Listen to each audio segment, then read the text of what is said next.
So you probably, when you click attend to this webinar, what I imagine that you had in mind was, okay, how can I outrank my competitors? Because you probably log into your account, like I did here, and you most likely see something like this SEO visibility chart, where you are the small blue or green guy here below, and these are your competitors. Or maybe it's the other way around. You're the big guy here, and you're on the top of ranks, and you still have some competitors. The idea is that no matter where you are, up and down, you always need to keep an eye on your competitors. And spying on your competitors is really, really important. A lot of people say that these days SEO is dead, and I wouldn't put it like that. SEO is dead, yes, but SEO is dead the way you used to know. I mean, making a couple of links, doing a lot of keyword stuffing, and boom, going then on the first rank of Google, yeah, that's totally dead. But SEO nowadays means something different. It's totally different. And what I'm trying to show you today is how you can use cognitiveSEO to do some competitive link building, to create content that's awesome and that will help you rank and outrank your competitors, and as well some tips and tricks along the way. As I'm guessing all of you guys have been using cognitiveSEO for a while now, you've seen that we have a lot of features and it's really complex, and I know it can be really hard for you to keep up with all of the features, and this is why we're trying to hold this webinar just for me to show you around, to help you with your learning curve. Okay, so first thing, when you enter your account, you can see the dashboard. If you haven't set it already, I would recommend you to set it, is the SEO visibility chart that we've talked before. So why is this so important? Because this shows you how visible you are within Google. So the website I'm analyzing, my website, right, is this one, coolhousewarminggifts.com. Okay, and this is my SEO visibility, which you can see is quite small if we look at here. And these are my competitors. As you can see here, if I go to edit, I can choose my competitors as well. Why did I put it in a separate chart? Because it's way easier for me to see it how I evolved independently, because these guys are having a really high SEO visibility, so it'd be hard for me to understand anything from this line here below. So what did I do? I put a widget like this and another one with my own website, which I recommend you to do the same. Okay, so now my question is, I'm this little guy here, the tiny blue line. My question is, what do I have to do to beat these guys, right? The red dudes or the orange ones. I have to say that I do not own this website. I have no relation with this website. This is just a demo campaign, just with the sole purpose of presenting stuff. So what do? I go to the inbound link analysis. And once I hit the inbound link analysis, you probably know what happens. You get tons and tons of graphs and charts. And you say, okay, what do I do with everything? How can this help me?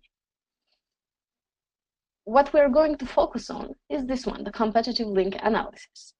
But you have to know that all this big list of charts and everything is available for your own website as well from your competitors. So for instance, if I know the situation, I know when I'm standing, when I want to see where my competitors are standing, I just simply click on the tabs and I see the same in-depth analysis for my competitors as well.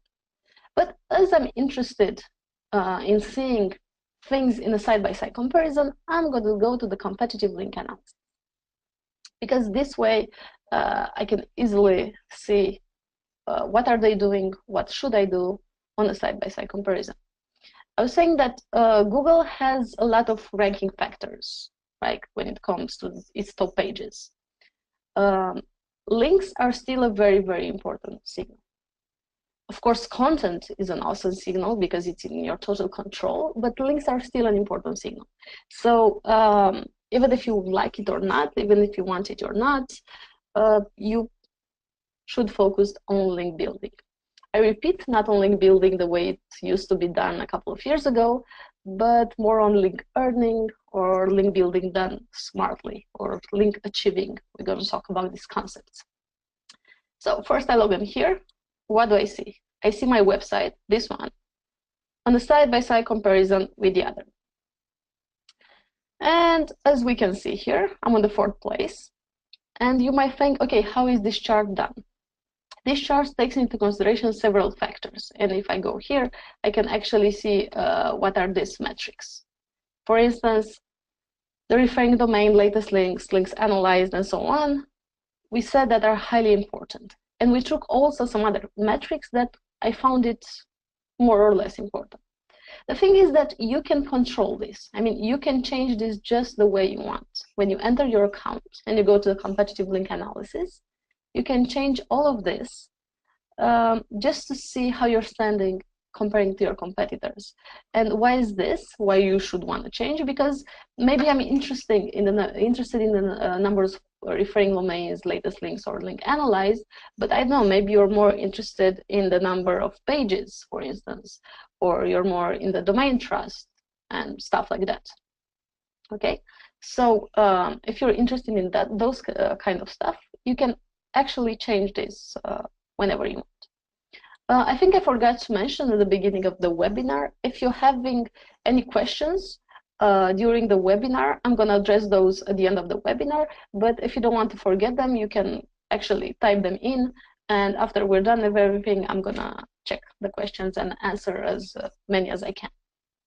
Okay, so I was saying that I'm looking here. So just by taking a quick look like this, I can see, for instance, the number of links, okay, are very, very, very different. Okay, number of referring domains are also quite different. I mean, I'm having 100, and these guys are having like 7,000. Of course, I will probably get there, but it takes time. I mean, it would be awesome to have a magic solution for you guys and say, okay, after this webinar, you'll get to have 100 more referring domains. That's not going to happen, but for sure, this will help you in seeing what processes you should take to achieve those numbers. So once I'm done looking at this, I'm going a bit in depth. And I'm seeing, for instance, the unnatural link detection of the side-by-side analysis. I run it only for the Mammoth gift ideas because these are my main competitors. And I'm seeing, okay, I'm having some unnatural links, but these guys don't. Okay, so that's already a signal for me. And I want to show you the links that I usually, the charts that I use a lot in my link building campaigns are these two, the common links and the common domains. And why do I insist on these two charts so much? Because when you start from, I say, okay, I have this great website, I have to do link building, but where do I start from? And this is exactly the point where you're starting from, the common links and the common domains. You might see here some bar charts with red and some bar charts with gray. Okay, so the bar charts with red basically will tell me what domains I have in common with my other competitors. While all the gray areas, it will tell me what domains I don't have in common. I mean, these are all the places my competitors are linking, and I'm not. This means that all of these are link building opportunities for me. So for instance, if I want to go, I'll go with these guys, Mammoth Gift Ideas. And if I click here, okay, I'll get a list with all the referring domains, all the places they're linking and I'm not. And I can even order it by domain trust because I would most likely want to link to the referring domains that I have the highest domain trust. I can export this list and manage it in my own strategy. And I can do this with all of my competitors. Of course, I chose here to see the common links between any two sites, but you can change that to see the common links between any 4 sites and so on. I think for me, at the moment, it's helpful to see the commonality between any 2 sites. And you can do this, of course, with any of your competitors, okay, and have them there. I choose to see it the common domains, but of course you can choose to see the links. The links are way many, and this is why I recommend you to start with the domains, because this way you'll get an idea what domains you should target, where you should start, and so on. And now probably other question will be, okay, if I'm having those domains, how should I start? Well, we go a little bit low now, all these charts, and we go here. Okay, we go to the web page type, for instance. So I'm having the list of uncommon domains or uncommon links, but I don't know what to do. I mean, how do I actually place those links there? Of course, the easiest way, I will contact the webmaster and tell him, hey, would you want to give me a link? And you know what the answer will be to that? Probably no. Why should I give you a link? For what? But you have to do something, right? You have to, for instance, if they're publishing articles, you can do a blog post like these guys did, because I've seen that most of their links are coming from blogs. If it's a forum, maybe you can place a link there. Once again, placing a link doesn't mean just dropping a link there. We have a blog, maybe you know, the cognitiveSEO blog, and we get a lot of comments with spam comments. They usually try to hide the link dropping behind the blog comment, but most time they don't. What I want to insist here is that try to do some added value. For instance, if this is a gift website, right, and I'm going on a forum, and if someone asks, hey, it's my fiance's anniversary, what should I get her? Do not just simply drop a link there. Try to actually give an advice. Try to get an idea. I mean, try to give her an advice or him an advice like Google wouldn't exist, or like you would talk with your best buddy or so. Of course, your intent would be a commercial one. Your intent would be to drop a link. I know that, but try to be as natural as possible and try to bring added value. Firstly, whatever you do, whether it's a blog post, whether it's a forum, whether it's anything. I know it takes more time than just dropping the link, and this is why I'm saying that Google has changed meanwhile, and people say that SEO is dead. SEO is not dead. This type of link exchanging and stuff, this is pretty dead, I can tell you. Okay.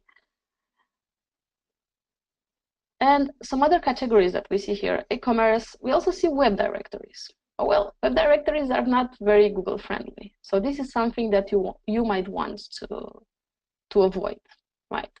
I mean, even if, for instance, dude, I want that's a pretty funny domain name. If, for instance, these guys are doing really well, but they're also having some web directories, you can see that not having so many web directories comparative to some other type of links. So you can easily avoid this type of links. Then again, if we go a bit lower, we can see, so this, you should see this little red line here. This is us, okay? This is us. We're having some links in blogs and a short paragraph of text. What are the other guys doing? I was saying before, a lot of blog posts, okay? A lot of some group of links. They're also having, for instance, links in images. It doesn't mean it's necessarily spammy. I mean, you can have links in images and be totally okay and legit. Also, they're having some blog comments. Then again, blog comments are not necessarily bad if they bring added value. If they're actually on the subject, of course, go for it. What other things we can learn from here?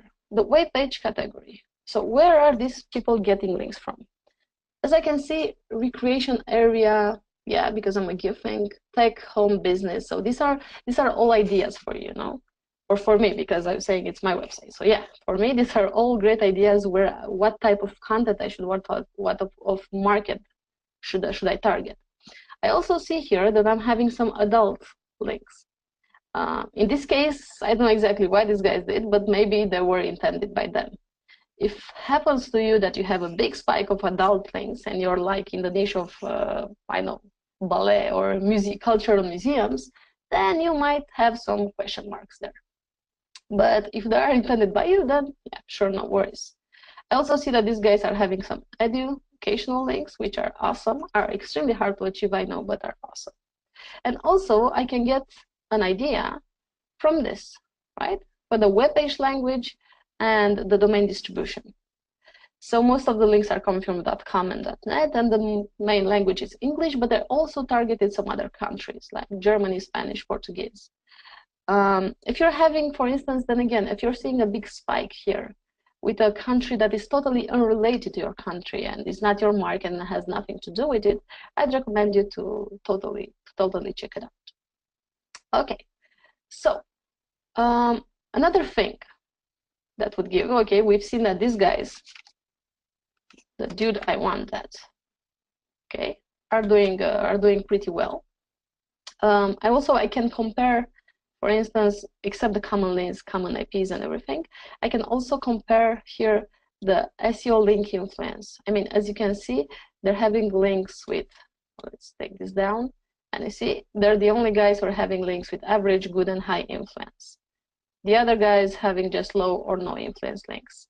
So that's also important, because if I want to target only the high influence links or the good influence, I can click here and target directly these links, and I'm having the link anchor and so on. So I'll go directly straight to the point. How do I target this? Simply I click, I go here, okay?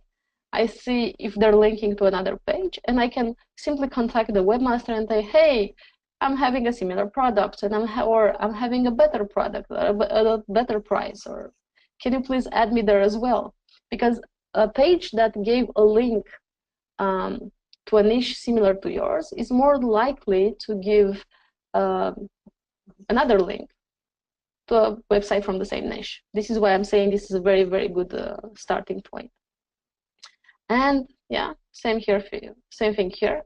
You see that most of the links here are for the main competitors are average, good, and high influence, which is absolutely great. But let's go now a bit at the Site Explorer and see how we can use it. I'm gonna go with dude I want that. Hopefully you're still here with me. You can see some other questions. If you're still with me here, you can give me a hi, a boo, a something, or stop it, go home, tell me a joke, anything. Okay, great, thank you for that. Nice, still here, nice to see you still here, guys. So I'm gonna continue. Don't forget to write down your questions if you have them in mind. And thank you for the feedback. So, where on do I want it? You're probably familiar with the Site Explorer or quick backlink checker. So if I want to do a quick backlink, I go here. If I want to get an idea or what they're doing in terms of new last links, okay, I'm doing here. So they got 4,000 links in one day. That cannot be right. That should be something weird. But another thing I wanted to show you is this, the broken pages. So I'm looking at these guys, and they're having a lot of broken pages. And most sites have broken pages. The important things, I mean, it can happen to have a 404, or it's only normal at the point.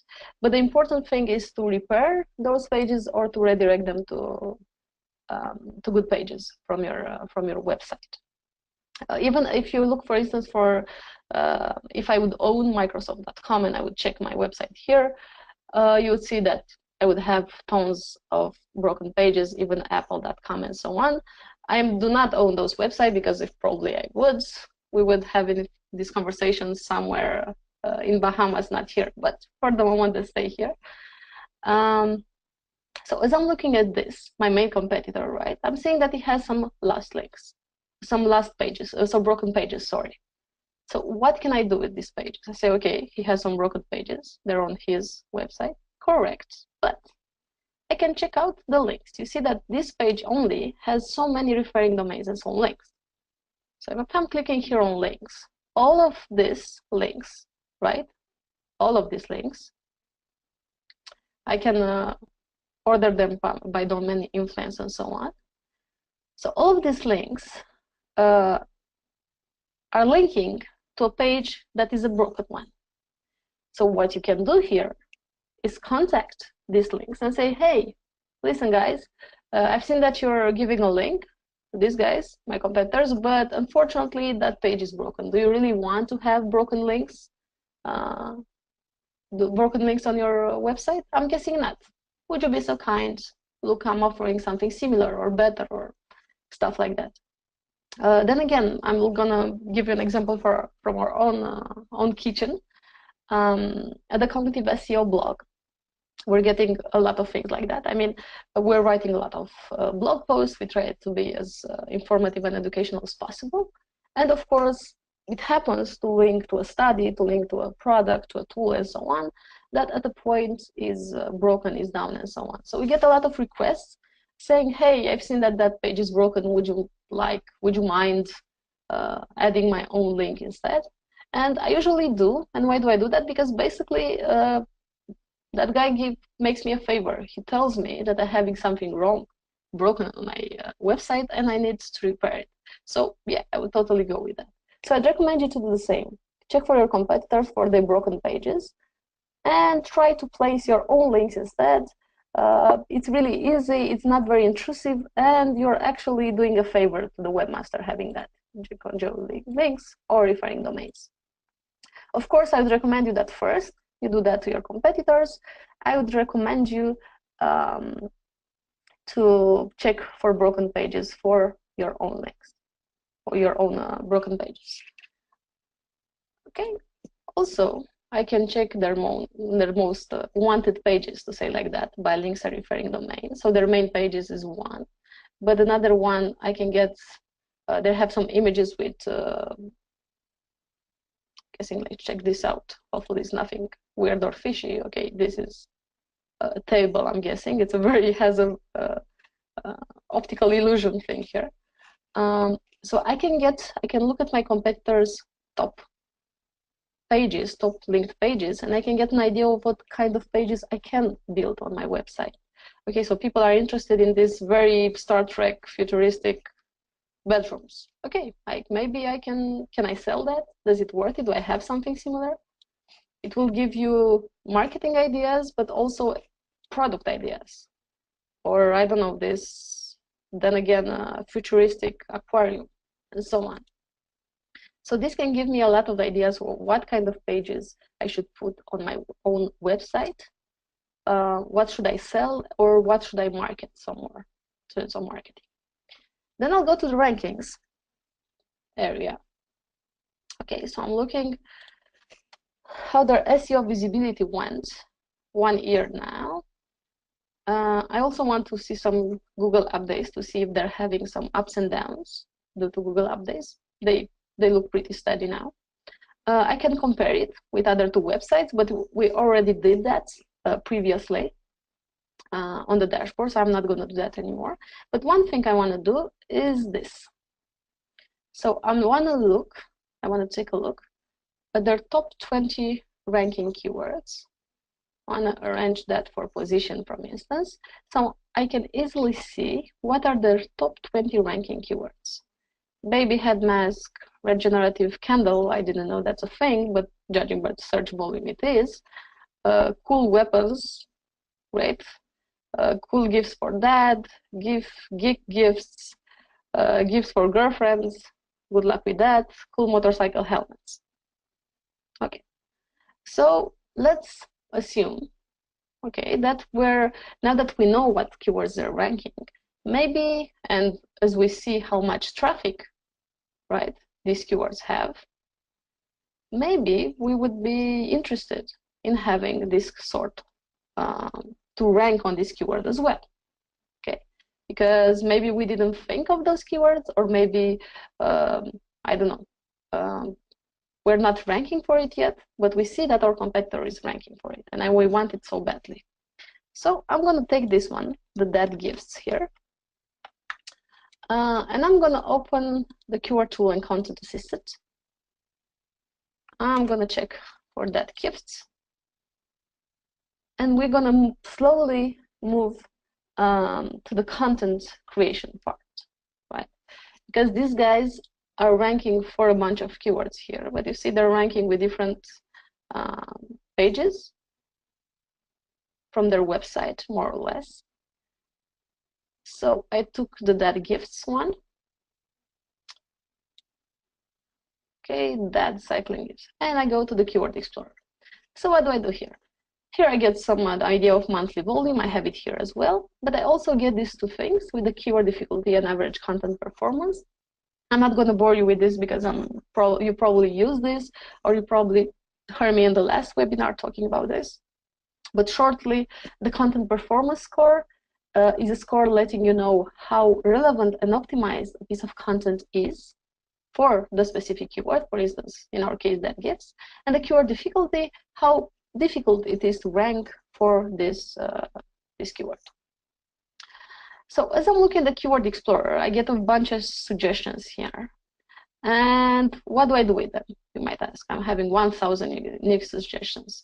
Oh, well, I'm taking another extra look at them, because actually these suggestions are from Google searches, Google autocompletes, Google suggestions. So they're actually things that people actually typed in their Google box. I know I said actually too many times, sorry. So I would be very interested in this. If that gives, for instance, in my case, my website, right, is not performing the best. Okay, I'm not having lots of referring domains, lots of links. So maybe targeting such a very competitive keyword wouldn't be a good idea. Let's open this. Meanwhile, this is the website I'm targeting. Okay, this one. So maybe targeting, as saying before, for such a high competitive keyword wouldn't be a great idea. So maybe an idea would be to target for long tail keywords, or with similar keywords that have volume, okay, but not going straight to this one, maybe, because this is a very competitive one. It will be very hard for me to rank, so it will get me frustrated if I want to target only very competitive keywords and create content for them, or do all my SEO efforts combined to that. I may not get the results I want, although investing a lot of time and effort. But what I would recommend you to do is to be more granular and to try to target as many long tail keywords as possible. For instance, if I will get the chance to rank for that cycling gifts, or I know that birthday gifts from son, but that birthday gifts from daughter, which might not be that competitive, but still very important, have some volume and so on, or that gifts for birthday. What will Google do? If I will rank well for a bunch of these keywords, Google will see that and will say, okay, this website is a topical authority, and it will boost me up automatically for that gifts as well. Even if I didn't target from the first time that gifts, but I will try targeting a lot of these long tail keywords very related to it, right? But and afterwards, I will be a topical authority in the domain. So if I will rank for that birthday gifts from baby, from son, do it yourself, that gifts for birthday, and so on, if I'm targeting all these smaller keywords with a long tail or different sorts, then Google might automatically boost me up just for being a topical authority on the that gifts idea, and I will have higher chances on attacking that gifts keyword afterwards. Okay, but for the moment, let's take this one. Let's see the ranking analysis for this one. Okay, if you see here, the domain performance for this keyword is very high. What are we looking now? What we're looking here is the ranking analysis for the that gifts. So basically, we're looking at the top 20, 50, or 100. We'll stop to top 20 websites that rank for that gifts. And as I see here, Uncommon Goods, which is, I thought is one of my competitors, I think not, but it's for sure one of my competitors. it's ranking first here. I'm having some Pinterest. Did I want that? Then again, my competitor with a very good domain performance and a page from 2012. That's a very old page. Okay, it's ranking in top 10 basically. So I'm looking at all of these guys, and I want to see what are they using for being that high. What keywords? What are they using in their content so they get boosted there? You can look like this. Okay, see the content performance for each one, get the number and the quality of the used keywords that give guides, gives for dads, and so on. I also recommend you to use some keywords from the Keyword Explorer as well. I know they're not listed here, but for sure it's a very good idea to add them in your content because it will be a better user experience. As saying, within the Keyword Explorer, you basically get the keywords that people are typing in the Google search box. So if people type for, I know, what did you see here? Day birthday gifts from the daughter, homemade. If you're having that, you can use that in your content. I would recommend doing so. So I'm looking for all this with the content score. I can look for each and every one, but I think the easiest way is to go to the content assistant. And here on the content assistant, I can start optimizing directly for a content that exists, or I can start crafting a new content if I don't have a page, right? Let's say I look at my competitor, I say, okay, they're doing a lot of money with that gives keyword and that gives thing. I'm gonna add that web page. I'm gonna create a page like that within my own website. So I'll start creating from scratch. If I wanna just craft from something I already have or tweak something, I will get the content that already exists. I will just take this content like it is. Okay, I don't have another one for the moment, so I'm just gonna copy paste this just for the demo purpose. Okay, I'm gonna put it here.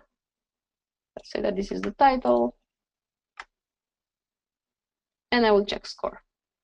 So assuming, right, then I want to optimize this page for that gifts. Here I have a pretty low content performance score. It's not optimized for this page, very, very little probably, like for awesome gift. And here I'm having all the keywords you should use. Okay, there are 55 keywords. Of course, you don't have to use them all. Use only the ones that you think that are relevant, that are related to your contents. I mean, maybe whiskey barrel and baby shower.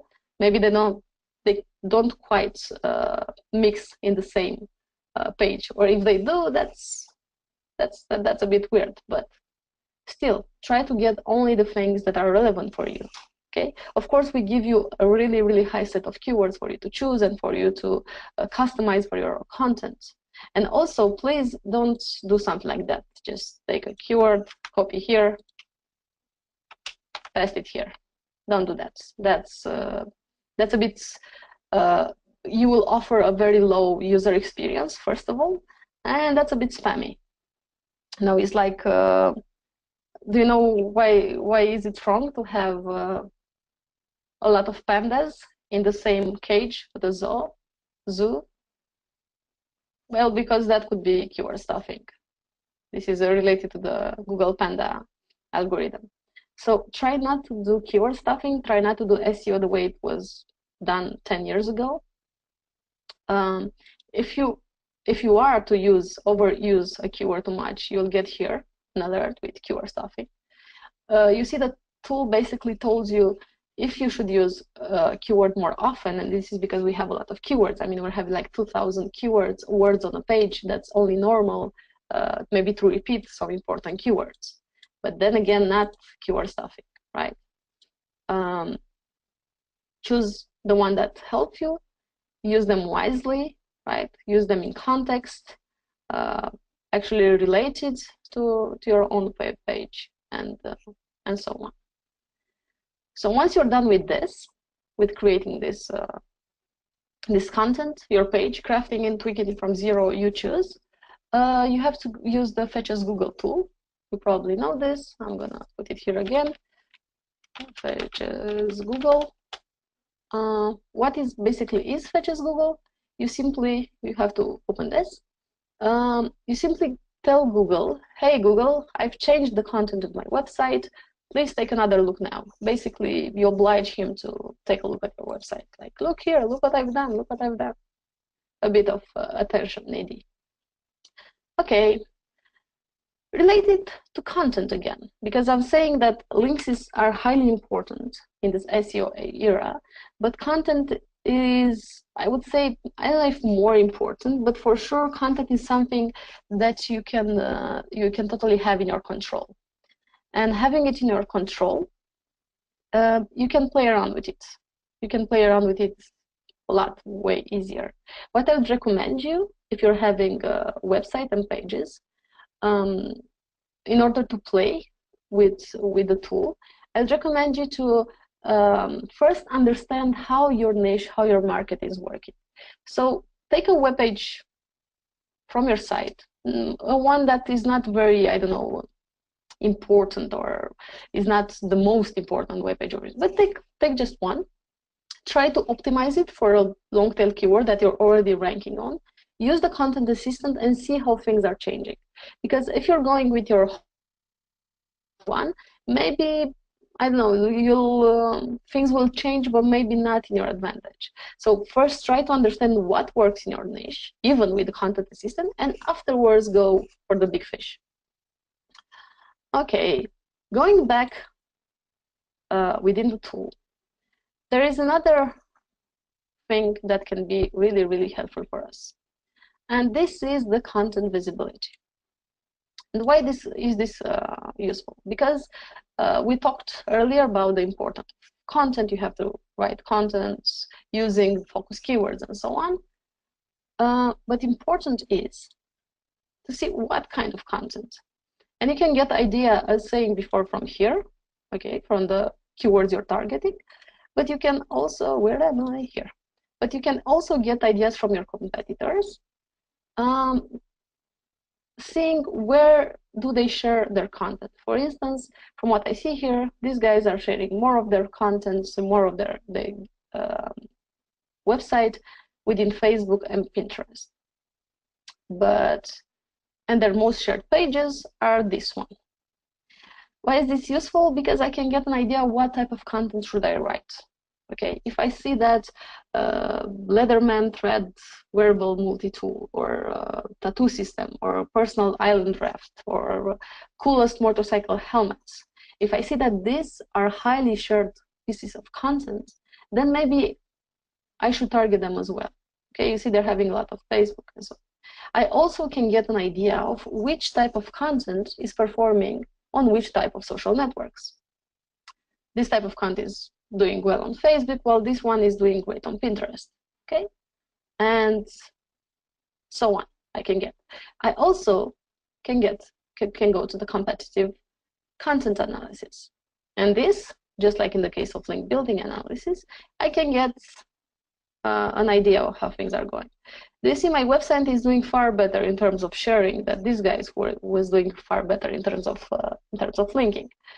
So if I'm looking at the total shared pages, I'm seeing that these guys are the winners here. But I also go to this chart here. I know it's a little bit geeky, but I see exactly all of the pages and which from these pages has the most Facebook total, Google shares, LinkedIn, Pinterest, and so on. Okay, so this is really, really helpful for me.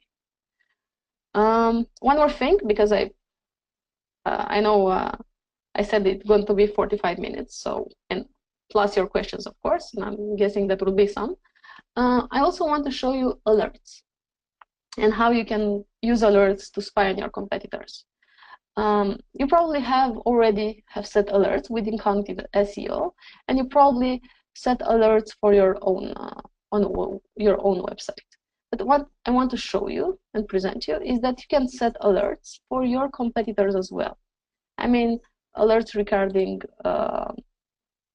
new links, lost links, and so on. Okay, hopefully this will want to cooperate with me.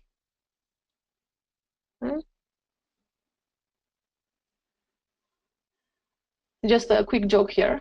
Do you know when the SEO lost all of his social shares? This is fine. Because he was anti-social. So yeah, social, it's a highly important thing. Okay, now. I'm really sorry for this. It's good that I'm not working at cognitiveSEO and we're within a IT company. This happens probably due to the internet connection. Quick thing. So add triggers from here. Okay, for instance, you can add a new link trigger for your campaign for this competitor's website, and you want to be announced each time a new link that is, I don't know, from this domain or is natural, okay, has appeared to your competitor, and you can do that. Also, you can put rank tracking triggers. For instance, where did your competitors' ranks improved or declined with at least 10 position, okay, or stuff like that, and that could be really, really helpful for that for you. Not to mention rank tracking. That's, of course, you can choose to do rank tracking for your own keywords as well for your competitors. But now, let's see the question time. Hello from Brazil. Hello from Europe, Guilherme. Hopefully I pronounce your name correctly. And now, while I'm reading some of the questions you've addressed, can you please write some more questions if you have? I would be really happy to answer them all. Okay. Hi, Daphne. I thought you were a guy. I'm not. I think is my colleague's name, Rosvan, written on the GoToWebinar, and this is why. So, Arjun Sikh, hopefully I got your name correctly, asks something. Is there a way we can keep track of the links we have built from competitor link analysis, and where can we track them with a tag? Can we export of the same? Yes. Within the link analysis, I mean, when you've created, you can put filters, for instance, to see, I don't know, your latest links. Let's say that you just got some links from a website you were interested in, or I don't know. Just tag those links. You see, you can easily click here and add tags to those links. If you want to add tags, for instance, you have a category of links. I just put a natural, and you want to bulk tag them. You can bulk tag them from here and keep track on them and see them later on. And afterwards, you can also export them as well. Hope that answered your question. Hello, hi, still here. Hello. Okay. Graham asked him something. He said a bit of newbie questions. There are no such things. Graham, all of the questions are good. Contact the webmaster. How do you get their email address when it's usually hidden? You don't get their email address. I've just told you the anti-social joke before. What I'd recommend you to go is go with LinkedIn, Facebook, go Twitter, go way more personal. I mean, because you guys get a bunch of emails daily from me, some of them. I get a bunch of links, a bunch of emails daily as well. So I tend to overlook emails, even maybe they're high quality emails, maybe they're important info, but it's such a big cluster. So what I usually respond is on LinkedIn, on Facebook, on Twitter, and so on. So I'd recommend you do the same. Okay. Again, I wrote the content from scratch and I tried following the process, but as per the suggestions from the keyword, my content score went down. Is there a specific reason why this would have happened? The best way would be for me to actually see that content and see the situation. So I'd ask you to send me, I don't know, a piece of content, also the keyword you were targeting, so I can take a look on it. There are several reasons why the content score can go down. If we're here, for instance, and you'll see that if I add a lot of keyword spamming, for sure my content performance score will go down. Also, if I'm adding keywords without putting them in context or without putting them in long phrases, again, my content will go down, my content performance score. So I'd recommend you do to optimize with a better use of the of the focus keywords, of the relevant keywords, and not do keyword stuffing. But then again, if you send me the exact situation via email, I'll take a look at it. Okay. Okay. Would you completely avoid adding links to directory websites? Oh, Adam, that is such a hard question. And why is that? Because I'm not saying that there are no very good directory websites. There are. And if you find them, feel free to add links there if you find them relevant, high authority, and so on. Google says, as a general rule, that they don't like web directories. So I would try avoiding them, but then again, if there is a web directory that you find that is very relevant and very good for you, then yeah, sure, go ahead. Okay. Will the webinar? Yes, Enrique, I will send you the link to the webinar. No worries. Glad I could help, Graham. What is my preferred link building strategy? I think contacting influencers in the niche is a good way to start. I know it's the third time I'm saying that, but is one of the things I do with a lot of pleasure is writing on our cognitiveSEO blog. So for instance, if I'm writing on my cognitiveSEO blog right here, and let's say that I'm having look, let's take this article, inspiring workplaces from digital marketing, a somewhere nice nice article. What I did actually, we contacted all these guys, Sujan Patel, Benji Hayam, Time Manjin, Benjamin Beck, and so on. And these guys are really nice digital marketers, very well known in the industry.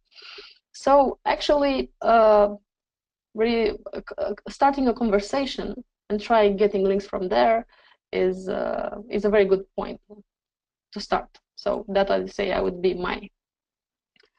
Okay. Do you have any suggestion to improve the cognitive SEO score? Although we have a good and clean link profile, still we have a low cognitive SEO score. As saying before, where is it? This link here, the link score, takes in consideration several metrics. And I've shown you that these metrics can be changed by you manually if you go here. What I would recommend you is to actually try to change the metrics that you use and see if your score changes. Because maybe you concentrate your strategy on something different that our metric actually measures. We don't say that our metric is the best in the world and measures the reality. It measures some facts, some metrics, and gives you a score based on that. So I'd recommend you to change things a bit here and see if anything changes. Okay. Oh, there are a lot of questions, you guys. I think I'm going to take like 3 more maximum, because I promised you I'll keep you only 1 hour, and it's getting late already. Any tips for optimizing sites with load of images and just a little content? Do more content. I know it's like a redundant question, Gunnar, but from my personal experience, I would recommend you to do a bit more content. It will help you with your website. I know it could be the case where you're having a lot of images because this is, I don't know, this is your niche, this is your profile, this is what your website does. But try to add a bit more content. I know this is not the answer you might probably wish for, Gunnar, but yeah. Local citations are not good. Local citations, are they good anymore? Then again, here is a very a big controversy whether Google takes them into consideration or no. They will not do you harm, that's for sure, but we don't know for sure if they do any good, because as saying before, Google does not reveal its ranking factors, and we don't know for sure if they help or not. Is it true to say that when a site has thousands of links, it must be mechanically generated and therefore low quality from Google point of view? Depends. Again, I know I said depends a lot of time, but on what depends, on or why what I usually look like is not the number of links, but I look at the ratio between the number of links and the referring domain. Let's see if we have something here. Okay, so I'm having this number of referring domains and this number of links. And this is a pretty good ratio. I mean, I'm having like 5,000 referring domains and 15,000 links. If we do a very, very quick math things, we can see how many links I'm having from each referring domain. But if I would have like 100 referring domains and this number of links, that for sure it's a big, big question mark. But here I'm having a decent number of referring domains as well. So I wouldn't say that automatically all the domains that have tons of links are unnatural. No, I wouldn't say that. But what you need to look at is the ratio between the referring domains and the number of links. The more the referring domains, the better. It's like, what do you want to have? You want to have one person talking about you in 10 different places? Or do you want to have 10 different people talking about you with some others? But we can do another thing. If I go here, see, to the referring domains, I can see if they're having big site-wides, like this one. You see they're having referring domains from which they're having like 500 links. So that's totally spammy.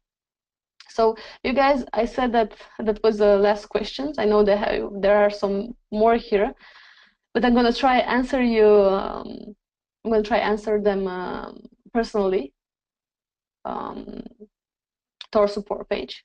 Thank you once again for your help and for your audience. I hope this was helpful. If you could, in the following couple of seconds or minutes, if you can say your thoughts on this webinar. I'm only having some feedback here. Thanks a lot, Gunnar, Graham, Arjunish, really highly appreciate it. And if you'd like to see some more webinars on the cognitive SEO topics, and if yes, what would you like to see? That would be helpful for me to help you. Okay. So yeah, Alex, you missed this. No worry, I'm gonna send you the recording. So you guys, if you wanna just fast before closing this, just type in if you're having any themes, any domains, any topics you have in mind.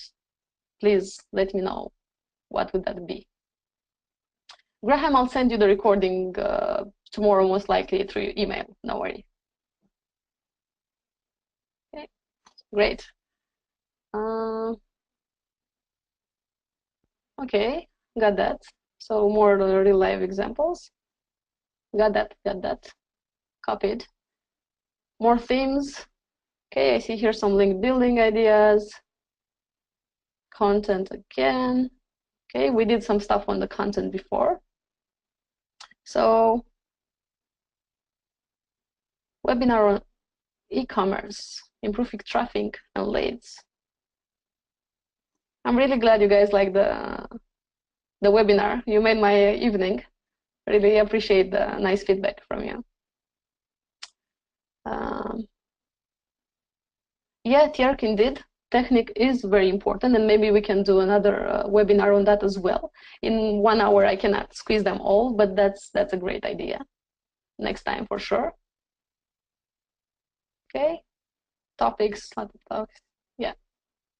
Okay, so I got more technical tips. I'm saying canonical optimizing, crawling. Okay, that's great. That's great. So maybe I think we have the theme for the next webinar, most likely at the beginning of September, as it's a holiday for everybody. Okay, thanks a lot. Thank you very much, guys, once again. Hope you enjoyed this just as much as I did. I surely did. I wish you a very nice weekend, and if you're having any questions at any time, you know that we are one mail away. Have a great evening, and thank you very much for your attention. Bye.